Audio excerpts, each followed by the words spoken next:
Hello and welcome to all the listeners to this seventh episode of the Blind Android Users podcast. In today's podcast, we will be first of all welcoming a mystery guest from Prometheus who will talk about two of his new apps that he has released. One of it is a news feed which was talked about on a mailing list, and another one is the classic e-reader. Then we have a review of LG V50. It is not the newest device, but it is a good device even today. Then Warren will demonstrate the native apps that come with your Android phone and how to use them, or if you need to replace them, then which apps are better. And at last, we will be closing the show with a story by our Android journey story by Anthony, our listener to the podcast. So, Warren, how are you? Well, thank you so much, Austin. I'm doing great. We've got a little bit of snow out here today, so it's just been kind of a colder day. This weekend has been just very cold, but glad to be here to be recording this podcast for you guys, and most especially, we're going to be closing up our segments that we talked about when we were setting up an Android device. And today we're going to talk about some of the 5 native apps that are most important after that setup is done. But before that, like Austin said, we're going to hear a mystery guest, and that's the developer of both the Prometheus Newsfeed reader as well as the classic e-reader. So we're going to now introduce that person. We want to welcome a very special guest, Robert from Romania. From Romania. And Robert, you want to introduce yourself to our listeners. Hello, I'm Robert Bartolomei. I'm the developer of the Prometheus Newsfeed app, and I'm here talking about the app.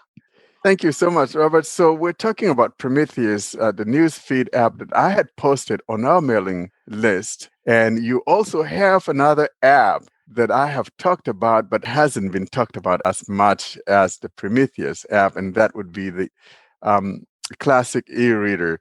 But we want to talk about both, really, because they are both, have different functions that they do. And how about you take us back and talk about the Prometheus news app, what gave the idea, and then, we go from there. Okay. Well, at the time before I started working on the Prometheus news app, I was myself using other news feed providers, also news apps like, or can I say the names of the apps? Or, anyways, other apps, and I found the user interface of those apps to be lacking from the perspective of the point of user interface point of view, and they weren't very intuitive from my point of view. So I started. That gave me the idea to make an app that for me it was easier to use, and also more intuitive and with a simpler UI than others. Because, for example, some of the apps have a very fancy way of showing the news, but it's very hard to navigate through in the app. That makes sense because, at least you know how to write an app now. So if it were someone like me, I find an app that I like, or, but then, the interface is not good, I am stuck with it, But at least for you, you decided, hey, I need a better solution. And frankly, I think this is the reason why we wind up having better and better apps, because, people like you who at least know how to write apps, then you see there's something not adding up right, or something not particularly right with a particular given app for a particular task, and therefore you write your own, and then you correct those issues. And what winds up happening is that knuckleheads like me now have a better app because of your observations. And so that was really good. Also from because the user gave me feedback on the app, and I constantly change it and upgrade it. So it's not only my my design here; it's also the user feedback that drove the app improvements, sort of speaking. That's right. So you hear from users, but then the idea first came to you based on Yes. your observation of the ones that you were using, and you were not satisfied with what you saw, and therefore decided, I think I should take a stab at writing my own. And then you put it out there, and then users like me come along and say, hey, Robert, if you could do this or add this and that. And that takes us to the part of accessibility, because I am blind, and for me, and our listeners, accessibility is always key. And when we talk about accessibility, we're making reference to, things like the screen reader. And of course, this app of yours, when it came out, it supported TalkBack. Now, how did you get the idea of making it accessible to TalkBack?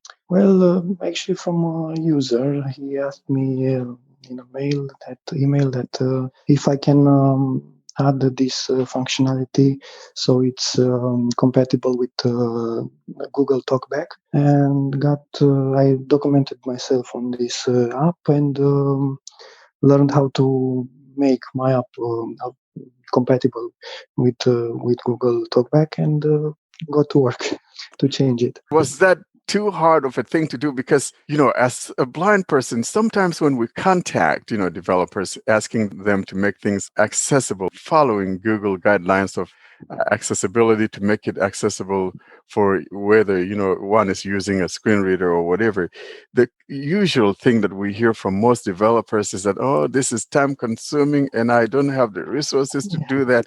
Now, how did that come across to you? Was it something that you thought it was going to be such a huge undertaking, or how was it in your experience? Yeah, at the beginning, before I learned how to do how to make the changes in my app, I had the same impression that it's gonna be very hard to make the changes, and it will take much time to do it. But after I documented myself on Android guidelines, sort of speaking, it wasn't that hard. It's true. Took me like, I don't know, a week in my spare time to make the changes. But in the end, it's not that hard. It's doable, sort of speaking. The Prometheus app is fantastic. I've used the app a lot, and I use it almost every day to read news feeds. The app is very Thanks. nice, and I Thank you. congratulate you for including accessibility in the app. Thank you very much. It means a lot to me to hear this from my users.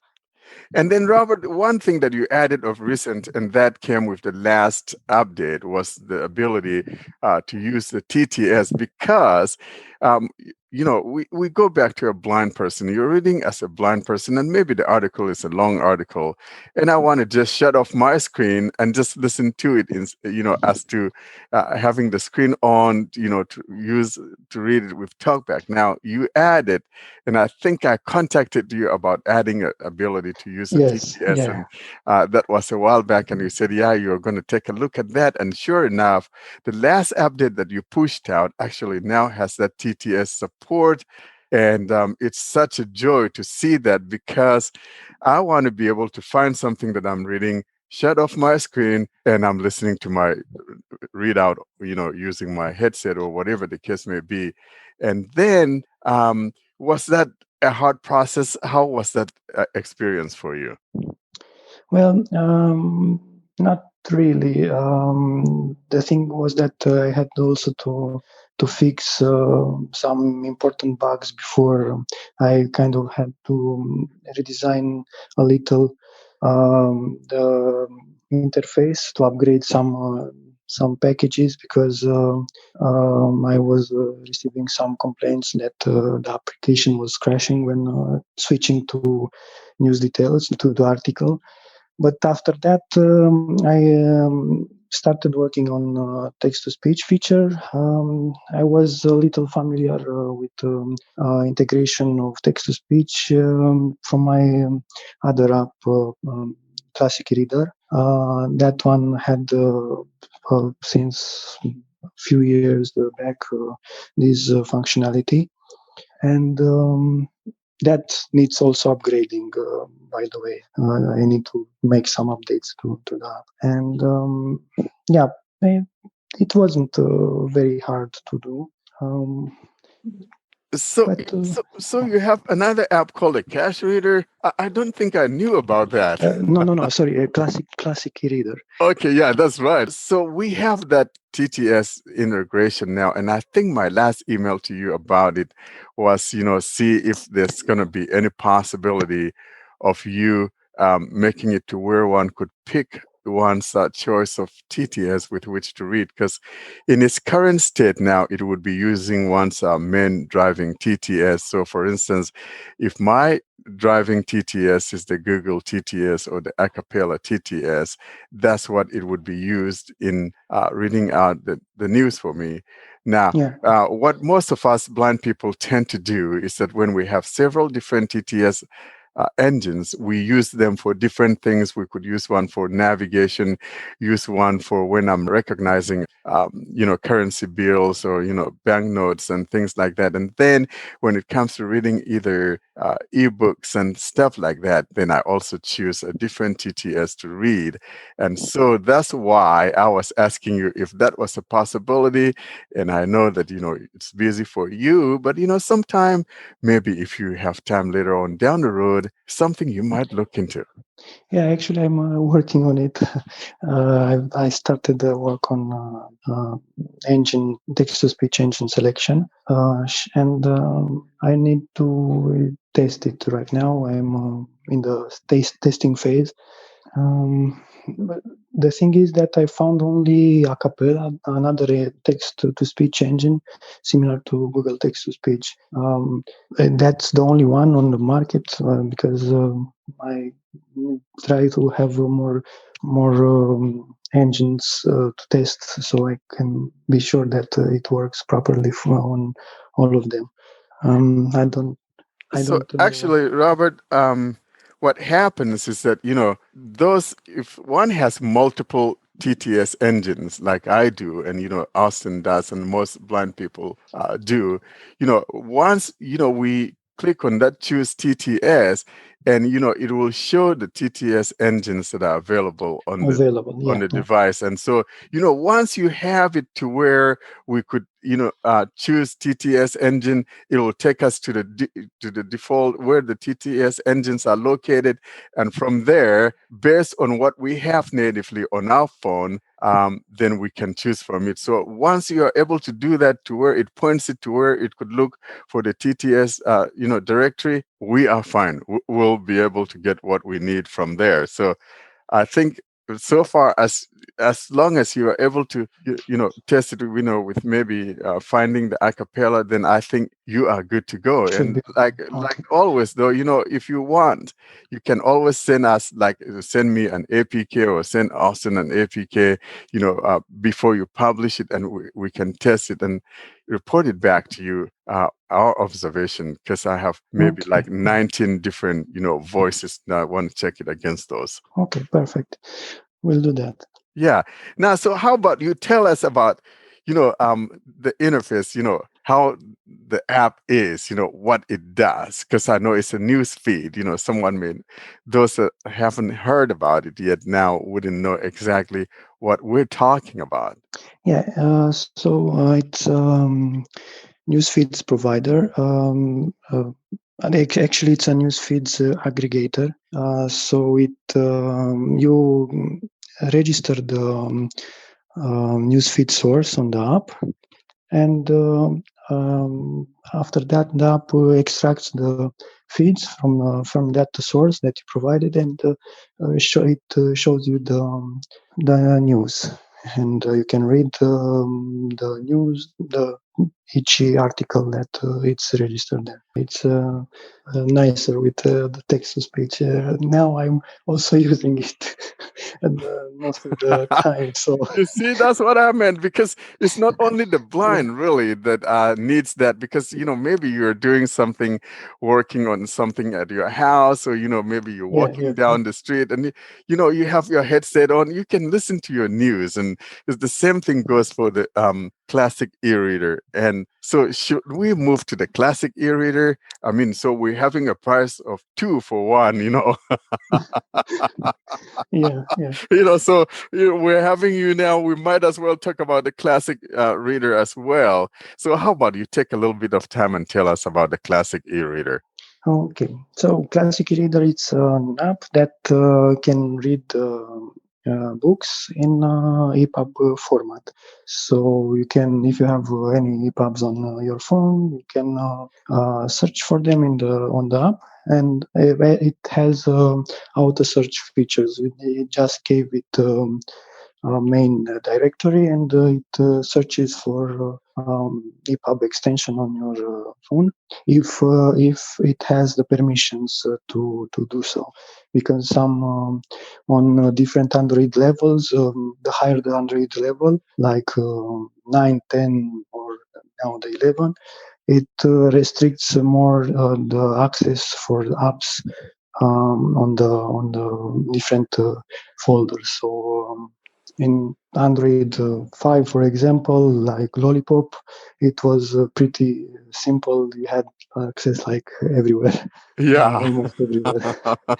But But now it's we have a restriction. Yeah. exactly, it's a kind of it's better because it's a security feature that it's better to have for all of us.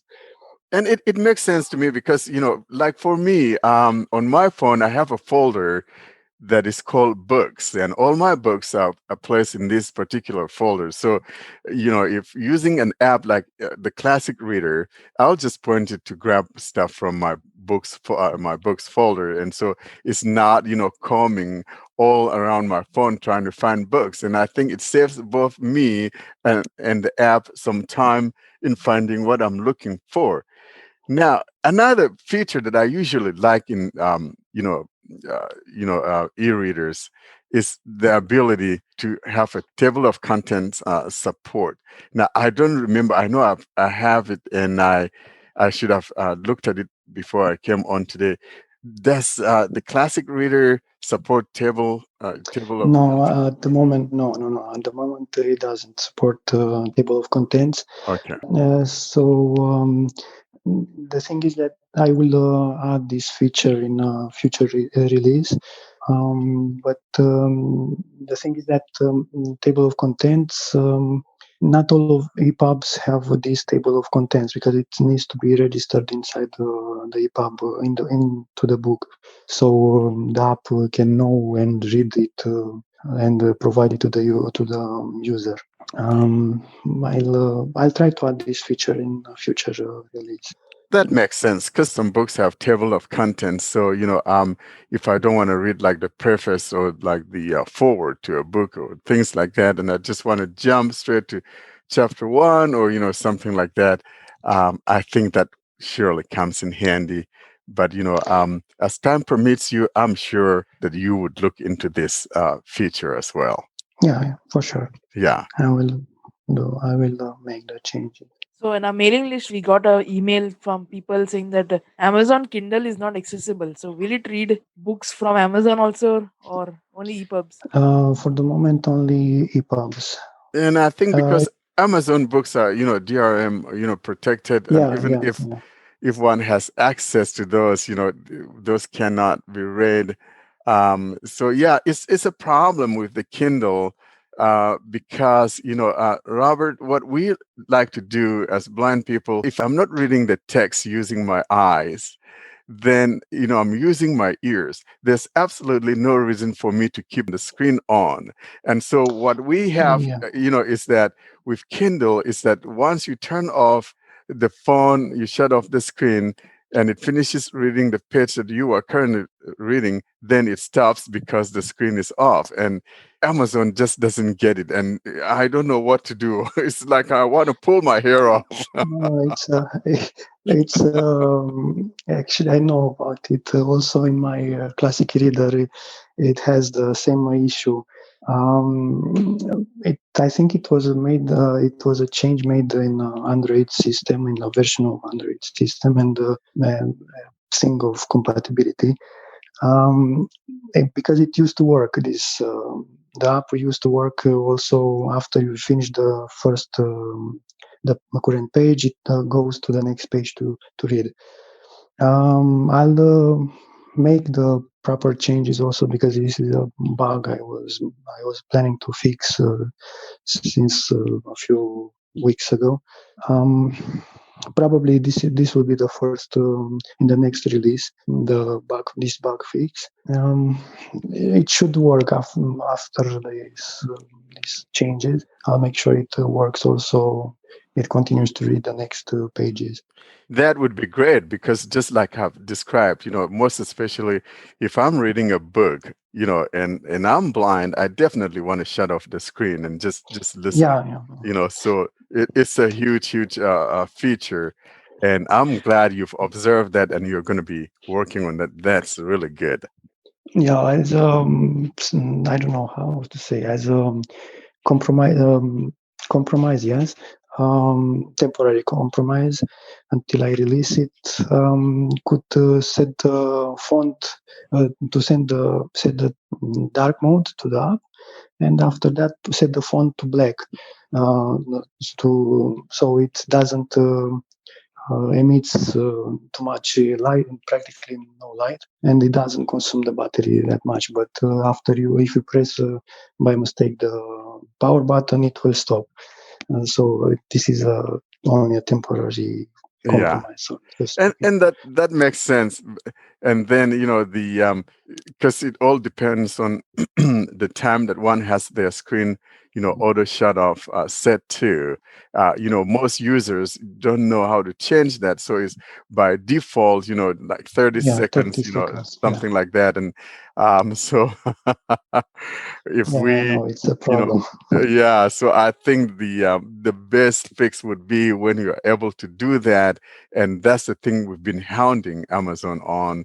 Most of the other apps have that capability to read with your screen off. And so Robert, I am optimistic you're going to do this, because you've always come through. So Thank you. I appreciate it. I think you will do it. It's not too much responsibility now. Yeah. So we're looking forward to it. And like I said, if you want either me or Austin to test something before you publish it, just send us the APK, and frankly, we'll be more than happy to beta test that for you. So yeah, we will give you feedback. Yeah, and that takes off that load off your back, because you're already busy doing this and that, and then you're finding time to try to test that. That's a lot of work. It's a lot of work. Yeah. So I think you've told us a lot, Robert. Unless if you have some more things you want to tell us about it, since you haven't had dinner, I'm going to let you go eat. Thank you. So tell us, we're from Romania. Are you in Bucharest? I think that's the only Bucharest, place yes. I know is Bucharest. Yes. Oh, great. So, Robert, can we have you back another time again? Because after you've done all these fixes, frankly, I would like you to come on back and let's talk about it again. And talk about the changes you've made and things like that. So, when you do these things, and if you have time, I want you to come back. And so I'll remind you about it, so that if you have time, then you could come back again with an update, give our listeners an update. For sure, yes. Yeah. Well, thank you so much. Austin, any words to our friend before he goes looking for something to eat? Thank you, Robert, for all the accessibility work you have put into the app. Thank you also for using the app.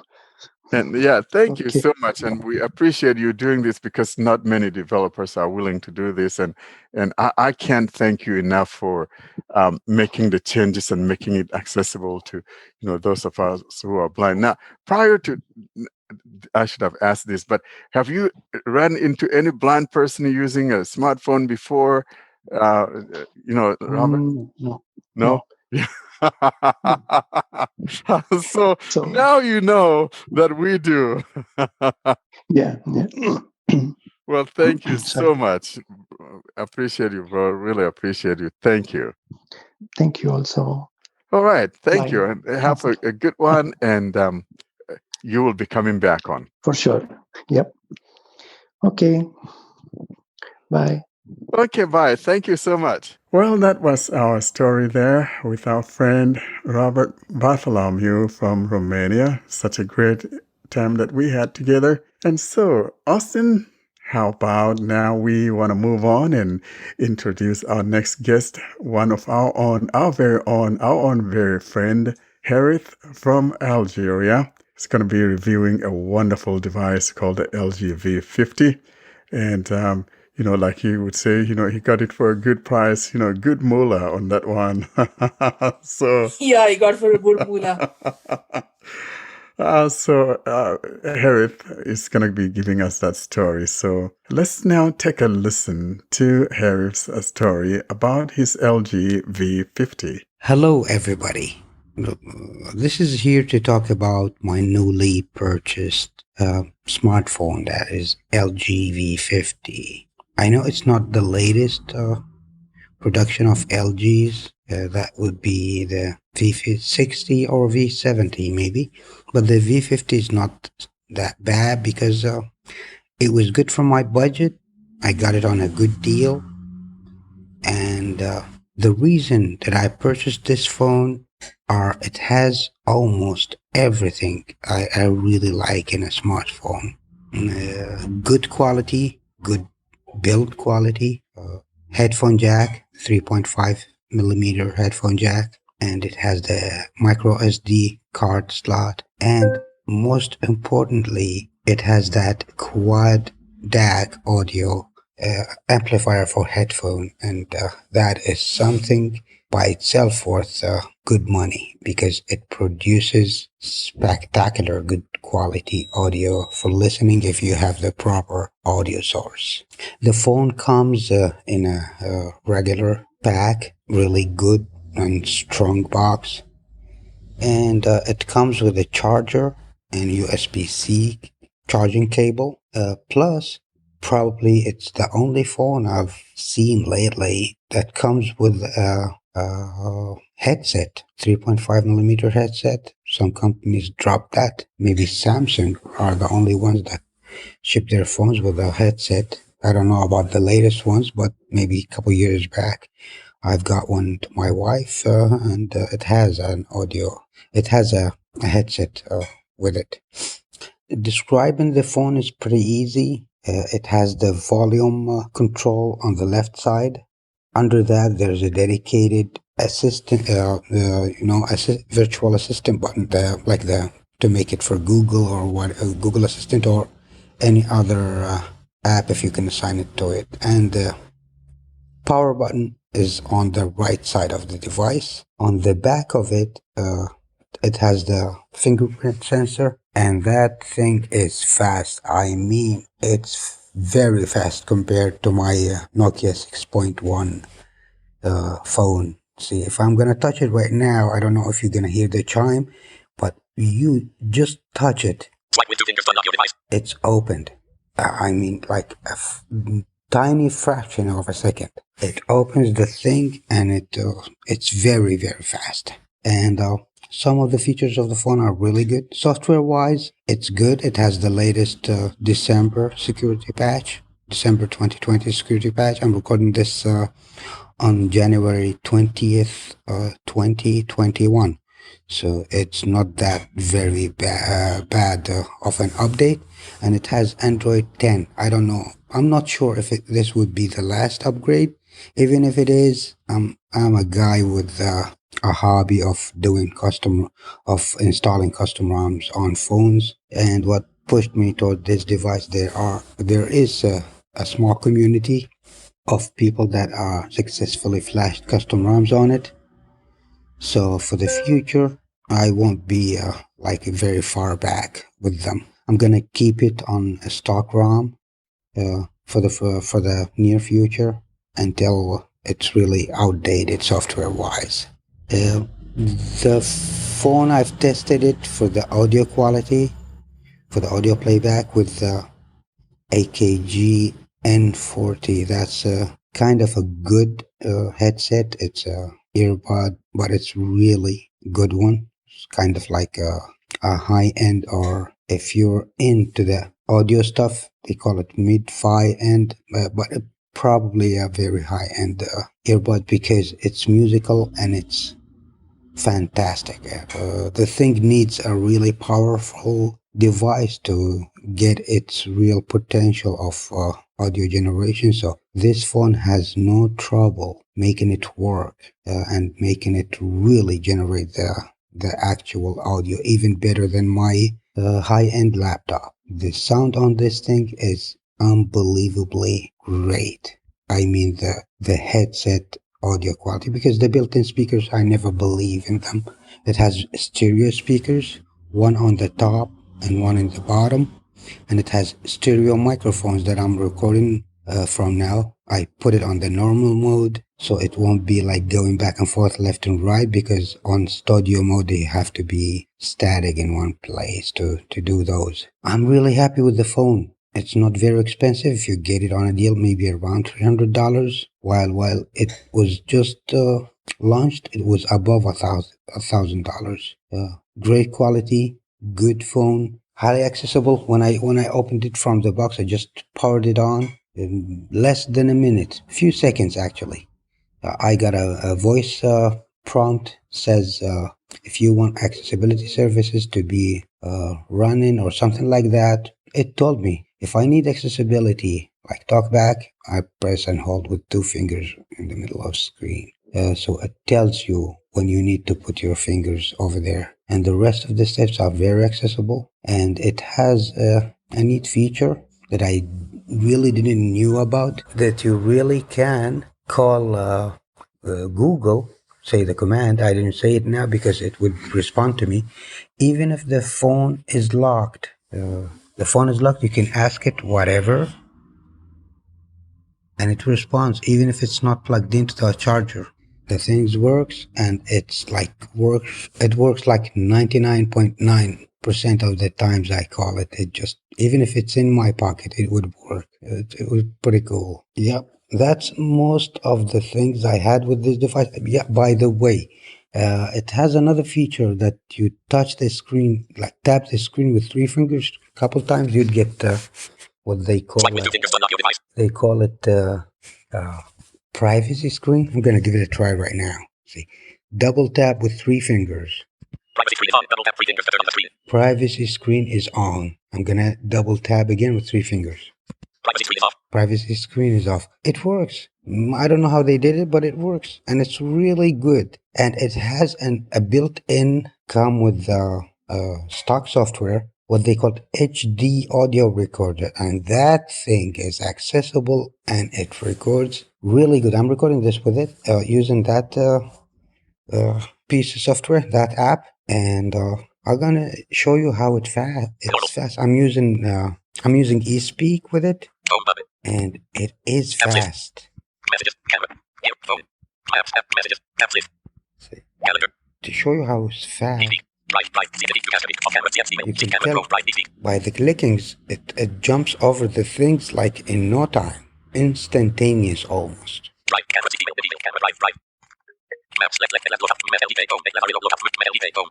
So you can tell how fast it is, and really, it's amazing. So Button. Translate. that's pretty much most of it. Because the rest of the things are pretty much similar to any, Here on the day. Metallica SNM. Phone. pretty much, similar to any other phone. I'd like to thank my brother Warren and Austin and everybody working on this beautiful, wonderful, useful, beneficial podcast. Thanks a lot, and I wish you'd all share our experiences with your phones.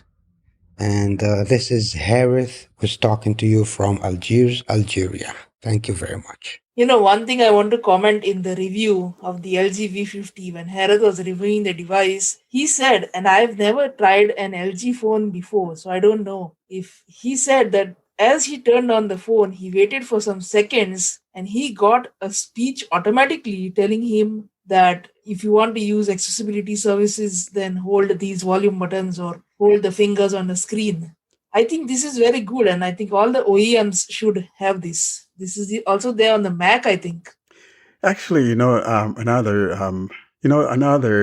OEM that does this or used to do this was the Galaxy Samsung. Of course, I remember that with the Galaxy S7. When I turned that thing on, actually the voice came up and instructed me on how to enable accessibility. Now, I'm not sure if they've continued that with other Samsung devices or not, but I can say without a doubt that the Galaxy S7 was like that. When you turn it on, the voice came on telling you how to enable accessibility. And this is one of the things that I've been saying about both Samsung and LG, is that when it comes to accessibility, these guys go the extra mile in trying to make things more accessible to us. And I really like that. And Austin, like you said, I wish that other OEMs could do the same thing, whereby you turn on the phone and it comes up telling you, if you're blind, do this to enable accessibility. In this way, when someone who has never had any experience with an Android device turns it on, he gets the instructions on how to enable accessibility. But if we don't have this, then you have to know someone must have told you how to enable accessibility, or else you're not going to know how to enable that accessibility. So I like what LG is doing here. Yeah, but sadly, the news is coming that they are selling their phone division, so that is very sad for us. Yeah, well, that Any is points true. on that? That is true. Well, we've been talking about on our mailing list, and so I just hope, though, that that the phone company or whatever the company. Remember, we talked. There was a news article that I posted on our mailing list. It was called VinSmart or something like that. And so apparently it seems like this is going to be the company that would get it, but we're not sure, kind of like there's a hush hush, then it's out there, then LG tries to quieten it down. It's not really, they're not in the up and up as what's going on, but I think that's what's going on because they've been losing moolah after moolah with these LG phones. And one of the reasons that they're losing the moolah on the phones is they launched a phone in India for 11,000 rupees. This phone has Helio P22 processor. I don't know how many year-old processor that is. It's a MediaTek. I think the P22, I think is probably from 2018, if memory serves me right now. I could be wrong on that, but it's one of the older MediaTek chips. Yeah, I think it's from 2018, 2019. So it's old. And I don't know how it will support Android 12 and all. Now that phone is the K42, the one we're talking about now, coming out running with Android 10 out of the box. Yeah, it is the K42. All right. Well, we wish good luck to LG, but frankly, I would love LG to stay in the show, stay in the phone business, because the more OEMs we have, the better the competition is.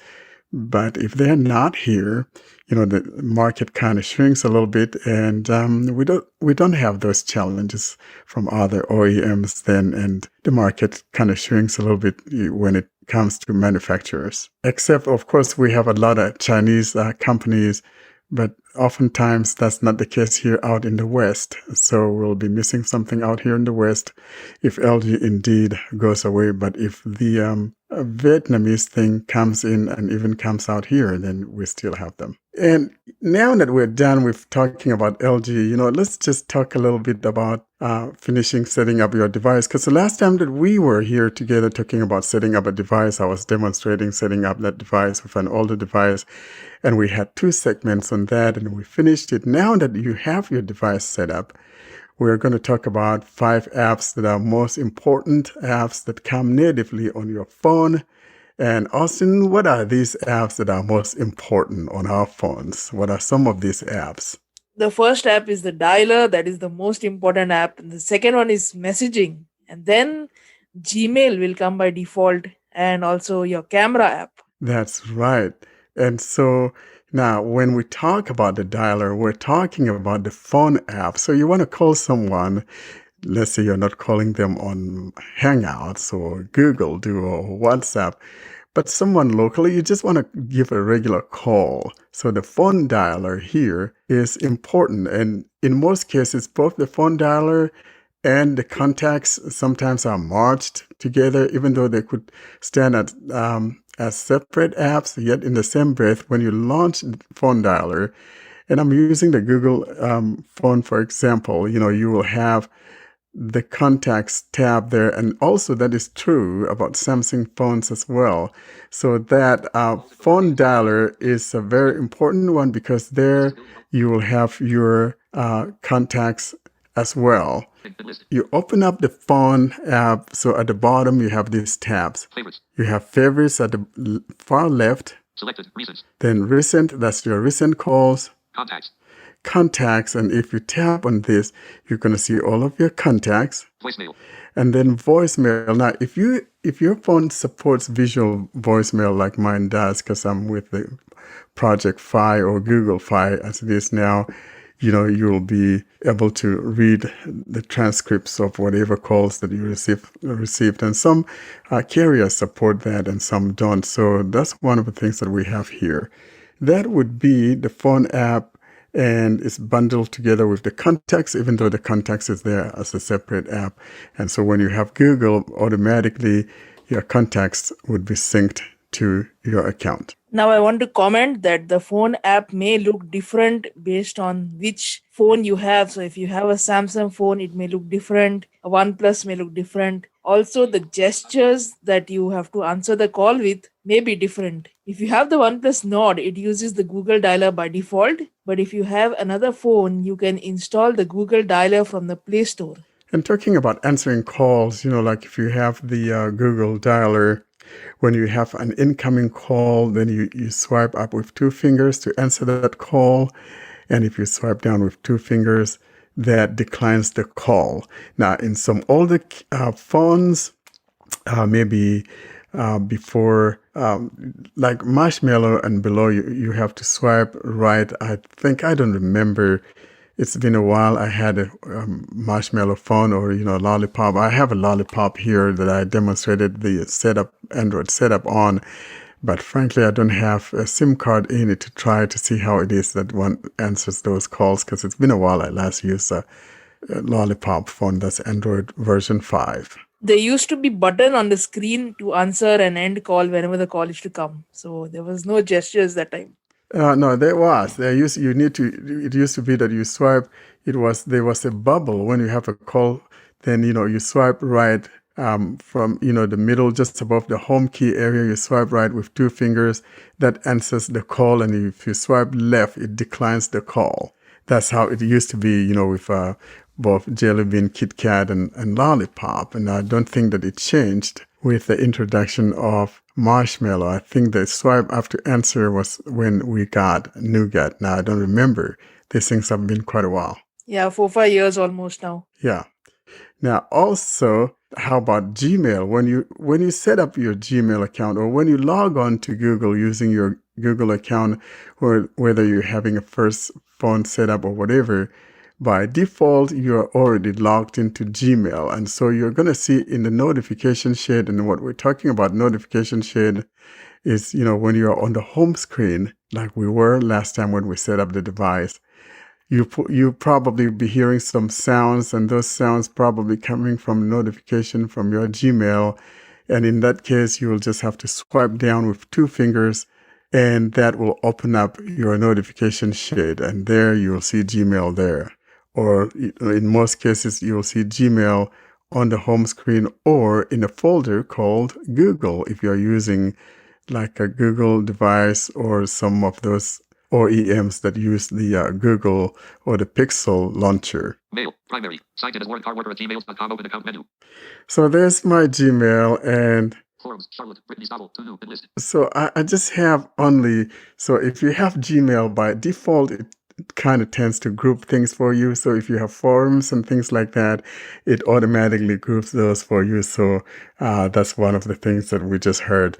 And on the Gmail app, now with the new Gmail, you have the ability or capability of launching meeting from here.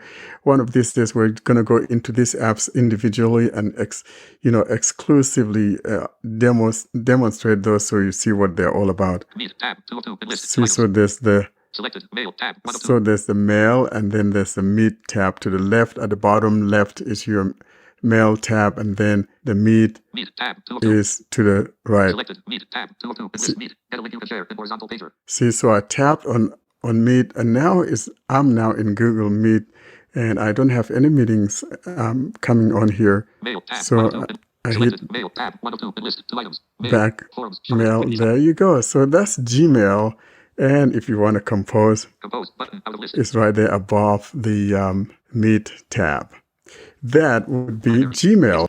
So the next app that we are going to demonstrate is the messaging app. So you have a phone and you make phone calls, but now you have to send somebody a message. And I know messaging has been reduced now. Very less people use messaging. But sometimes there are some situations in which you need to send a message. Maybe the net does not work or something and you have to send a message. So messaging apps also may look different depending on which phone you have, but you can always install the Google Messaging app using the Play Store. So I have the Google Messaging app here, and let me show you. So at the top right, we have the More Options button. Start chat. Then to the left of it, you have Unread message. Search links. Edit. Start chat. the Start Chat button. This is the compose message. And then you have Search the links. search links. Now this lets you search links in all the messages that you have. It also lets you search for texts. So in options menu, we have something Battery like 78%. More options. Pop-up window. Mark all as read. In list. you can mark all as read. Messages for web. You can use Google Messages for web, so we can read messages on the web, and one day we will do the demo of this message on the web. Choose theme. You can choose your theme, dark mode or light mode. Archive. You can select messages and put them in archive. You can also read archived messages. Spam and blocked. Here you get a list of spam and blocked users. Settings. And settings. Now settings, there is a lot of settings, Messages. but More mostly options. you Button. don't have to change anything here. You may have to change something known as message centers that will be given to you by your carrier, and you need to change that. So the compose window More options. Button. Start chat. has Editing. Type in. the name. Create group. You can create a group. Switch between entering. Editing. Type a name. Phone So number. you type email, the edit name, box, number in the first field, then Switch between entering text and numbers. you button. can switch between text and numbers, Create group. create a group, Hey. and then you will have a list of your contacts. So let's say if I want to send Editing. a Type a message to Warren, Selected. Warren. I just need to select his contact, Editing. Text message. Edit box. Out of list. Show and English US that 40 is keyboard. it. I have entered Warren's contact details. Now there is a English keyboard popped up to compose the message, and I need to just type. P. Keyboard. Voice input. This is a test using the messaging app. Back. Button. Keyboard hidden. And all I need to do now is click on send. Send end to end. Sending message. Showing English US 40 keyboard. Warren. Editing. Chat. Message sent. Home. Button. Navigation And bar. that is it. The message is Keyboard gone. hidden. Home plus launcher. The camera app, we need to see those pretty faces and handsome faces. And so some of the camera apps are not very accessible and others are. In other words, what we're talking about here, if you're blind and you want to know when somebody's face is in the live view of the camera, you want the camera to be able to tell you, that is, to talk back to tell you somebody's face is now within your camera view. And there are some third-party apps that would do that, but natively some cameras don't, and the only ones that I know now, Austin, if you know some that I don't know, you let us know, but I know the only ones that do are the Google camera and the Samsung cameras. Now, is there another one natively that does this? Austin, do you know? No, there's no native camera that does this. But for third-party devices, they can install a Google camera from XDA. And or people could install something like the Open Camera, by some guy named Mark. And there was another one that I posted on, actually, I think about 3 or 4 of those. Those also have what we call the face detection features.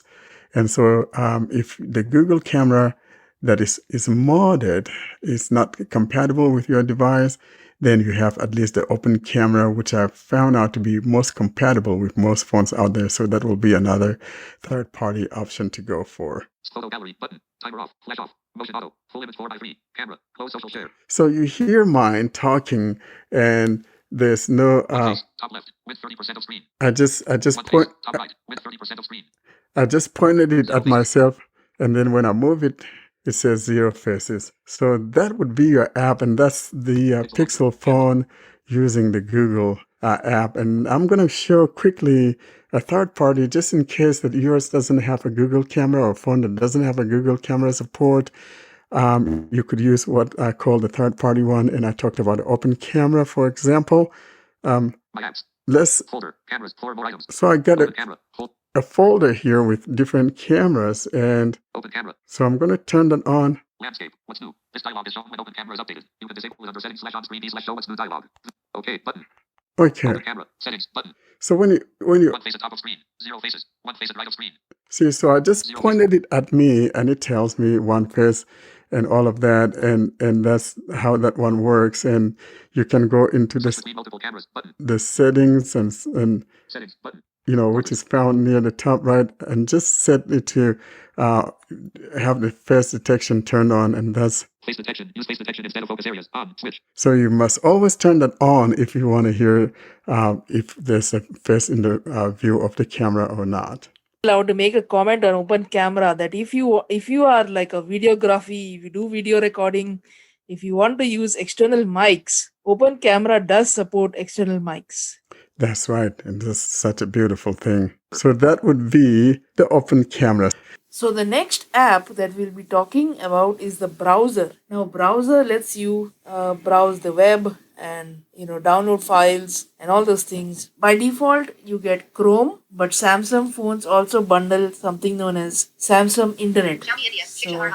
let's open Chrome 5%. Progress bar. 70%. Chrome. Web view. Blind Android users podcast. Web view. and you open our podcast page. Default podcast image. Link. Not checked. Checkbox. Home. Link. Episodes. Link. Subscribe. Link. About. Link. Contact. Link. Times. Link. Search text field. Search for episodes. Search for episodes. And there you can see, you can view, you can read the page. So on the top you have the A Christmas gift from blindandroidusers.podsite.io. Edit box. The Search for address. web address. One open tab. Tap to switch tabs. Button. then to the right of that you have a list of open tabs. You can switch to tabs from there. More options. Button. To the extreme top right we have more options, and you get a lot of options here. One day we are going to do a detailed demo of all these apps, and we will show you how to set Chrome more better to use. All right, so how about now we move on to the Android journey, and we're going to be having who now? Our friend Anthony. And some of you must have known him as the Scorpion because he goes by that nickname.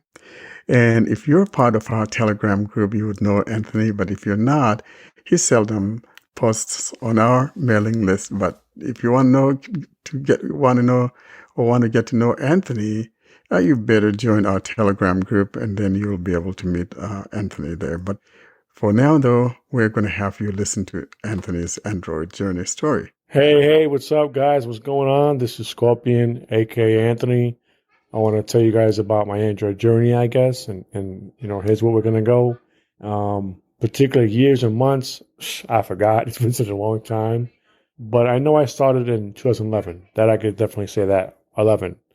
So I was using a Touch Pro 2, which is Windows. And I don't know, my friend was talking about Android and, he wanted to try it. But as of then, there was nothing really to help us out. And then this good old program came out, Mobile Accessibility, which I'm going to show some of you guys have heard of. And he's like, yo, bro, we should get it. We should get the phone. We should get a phone. We should get the Evo Shift, which is HTC. And we got this thing called Mobile Accessibility, which has, I think, 10 apps. And, this and that. We should try it, see how it goes. And we both got the same phone. I think it was April of 11, right? So we got it. Now, the HTC Shift has no home button. It's just a flat screen. You got recent, back, and overview buttons, whatever you want to call them, capacity buttons. And it had a physical keyboard, though. So you could use the arrows, left, right, up, down, whatever. And then, of course, you could type. So that's how, you navigate the screen. And then your mobile accessibility, which, you get the apps and that phone, messages, mail, settings, I think. and I think web, I think, or something. I forgot how many. I know I had 10, but I forgot what they all were. So, and then when you go to your apps in the phone, it says that, you can use it as a screen reader outside the suite. So, it worked for like Facebook general things. I mean, it was pretty decent. So, cut right to the point. So I used that for about maybe a year, something like that. Well, then the phone's capacity got full, like the RAM, I guess. Well, the memory got messed up. So basically, I needed a new phone because it was getting too full. So, this is my first phone, so I wasn't sure how to do things too much. So I went to the iPhone 4S, which I think came out later, 2011, I think it was. Yeah, I think it was 11. I think, yeah, later 11. So I got the iPhone 4S for about a hot minute. So then I moved to Texas to be with my girl, which I'm still here, and in 012. So I used the iPhone 4S for a hot minute. Then my friend tells me, why don't we try a different phone? Wait, the Nexus. Okay, it was the Nexus 4. So I got that in maybe, I think, 13 or whenever it came out. I'm not sure the year exactly, but I know I got it. I got that after the Eva shift. So I was rocking that for a little bit, which was cool. And then my friend tells me about the phone, Samsung. So it was a Samsung S5. So whenever that came out, I got that phone, sometime in the future. I forgot exactly when, of course. And Android was getting better back then. Of course, the Samsung phone had what's it called? The had the home button. So it was the Galaxy S5. Which was a pretty cool phone. I liked it. It worked pretty well for the time being, I guess. And then my Android journey went from basically between that and the iPhone up until today, So I rocked basically S6, I think even the S7, the Note 5, the Note 7, which blew up, the Note 8, the Note 9, the Note 10. Now I got the Note 20 Ultra. Oh, and then I tried the Pixel phone last year, which wasn't bad. I like that it got updates, right away, which a lot of people, said that's a cool thing. And I tried it. I didn't mind it too much. It's just I was used to Samsung, and I'm still used to Samsung. Would I ever try a Pixel phone again? I don't know. I can't say no. I can't say yeah, because I really don't know, But those that, like Pixels, that's fine. I'm not here to measure anybody about it. It's just I don't like that ever the caller ID out loud. That was kind of annoying that someone calls you and says, number 570, this, that, whatever the number may be, which I thought was lame. With Samsung, you just swipe around to find it, which that makes a world of difference in my opinion. But that's my Android journey, that's really about it. I've been using Samsung phones throughout. The iPhone, the Pixel 4, I tried that. The Nexus 4, I tried that. HTC Evo Shift, which was way back in the day phone. I tried that, but most of my Android journey has been about Samsung. So, that's really about it. I enjoy Android. I like it a lot. I'm not here to make gripes about things, but overall experience has been pretty decent. Of course, like everyone, I wish certain things were fixed, but that's neither here or there, I guess. But, yeah, that's my Android journey, so there you go. Anthony's story was very nice. He had the Note 7 that blew up. Wow. What a story indeed. He had that Note 7 that was recalled. Now, the Note 7 will go down as one of the very beautiful phones that Samsung ever made. And unfortunately, the battery, I guess the guys the people that provided them with the battery did a bad job. And so that phone wound up getting recalled. And so unless you find the fan edition, which is not necessarily the same thing as the original, but if you look on eBay or something like that, you might get that fan edition of the Note 7. So that would be our wonderful episode for today. And Austin, you want to give our people a way of contacting us? So if you want to get hold of us or contact us, you can send an email to contactus@blindandroidusers.com. That is contactus@blindandroidusers.com. And to join our mailing list, you can send an email to blindandroidusers+subscribe@groups.io. And the link for Telegram and Skype groups will be in the show notes. And by the way, we encourage you guys to send us those Android Journey stories, and that email address, if you want to send us a recorded story, Android Journey of yours, you send us those stories to myandroidjourney@blindandroidusers.com. We thank our listeners for listening to us. And also, I want to make a point. We thank our listeners for receiving the roaming episode. It got a lot of listeners to it. And by the way, talking about roaming, we have another segment of that, which is actually going to go into real roaming you guys have listened to. And that was in our episode 6. You've listened to the terminologies and all of that. But this time around, the Mongolian minister himself is going to be baptizing some of those phones and immersing them into water, so to speak.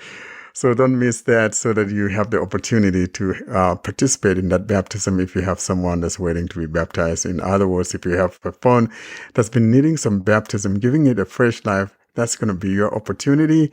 And so we will be bringing that segment, one of these days, maybe in episode 11 or whatever. We're going to bring that in, or maybe episode 10. We'll see how things pan out. But definitely we're going to have that second segment of the roaming. And then we'll see the baptisms of the phones right in there. All right, guys, thank you so much. Have a wonderful week, and we look forward to seeing you next week. Yeah, we look forward to see you next week.